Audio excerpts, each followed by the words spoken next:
Олон улсын валютын сангийн санхүүжилтийн багцын асуудлыг ярьж гиснээс хойш Австралийн хөрөнгө оруулагчид Монгол хөрөнгө оруулах сонирхол бас эргэж харж байгаа их таатай хүлээж авч байгаа. Хөрөнгө оруулагчид маань надаас юу асууж байна гэхээр Монголын шүүхийн тогтолцоонд хөрөнгө оруулагчдын эрх ашгийг хамгаалж чадсан байна уу гэдэг дээр асуултуудыг тавьдаг.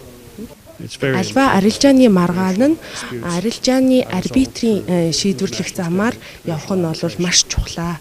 Монгол улсын арбитрийн тухай хууль нь нүүбийн арбитрийн хууль эрх зүйн газраас баталсан шинэ хуулинд үндэслэн байгааг бол их таатайгаар хүлээн авч байгаа. Тэгээ би сая энэ хэлэлцүүлэгт өөрийн хэлсэн үгэндээ бас онцлон тэмдэглэсэн байгаа.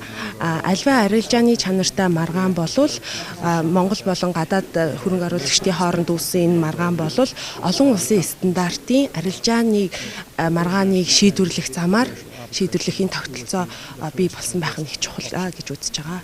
IPC гадаадын хөрөнгө оруулагчдын эрх ашгийг дэмжих зөвлөлөөс яг энэ мессежийг бизнесийн хүрээллийнхэнд бас өгөх нь их чухлаа гэж би бас үзэж байна.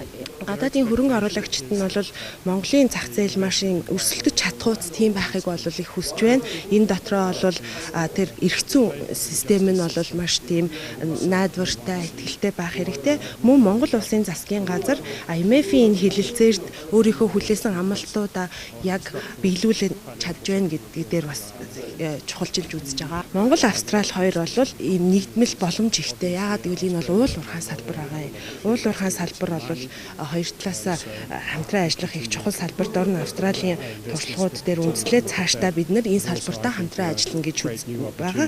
Мөн шинэ одоо хамтын ажиллагааны боломж юу ах вэ гэхээр сэргээгдэх эрчим хүчний экспортлонгуяа Азийн супер гридийн энэ том төсөлтөд бид нараас хамтран ажиллах боломжууд байна гэж харж байна.